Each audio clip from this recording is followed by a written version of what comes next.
Yes, Samantha and Stephanie, those health experts tell me if friends and family are fully vaccinated, you should feel completely at ease to gather as normal. But if not everyone in your group can or wants to be vaccinated, that's where it gets tricky. But an infectious disease specialist I spoke to says you still have options.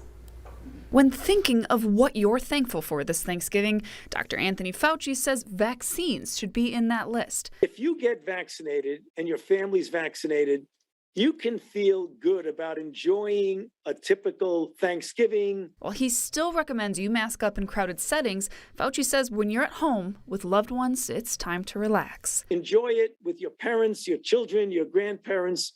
There's no reason not to do that. But what about if you have guests who can't or don't want to be vaccinated?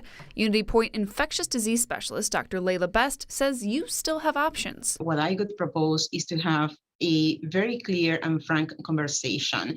And maybe if that person is not vaccinated, this is when the antigen testing, the rapid testing could be helpful. Dr. Best says those tests can provide results as quickly as 20 minutes, giving you peace of mind that your entire gathering is COVID-free. And at least to know that that person is not actively shedding or having the virus, and at least decreasing the risk of transmission. And the kickoff to the holiday season comes with the start of flu season, which is why Dr. Best recommends you also get a flu shot to help out our hospitals. We are going to start having cases of flu and other viruses causing more serious disease and bringing patients to the hospitals. The ERs are full, and this is still an ongoing situation, and they overwhelm the system to the point that we don't have enough staff also to treat all these patients.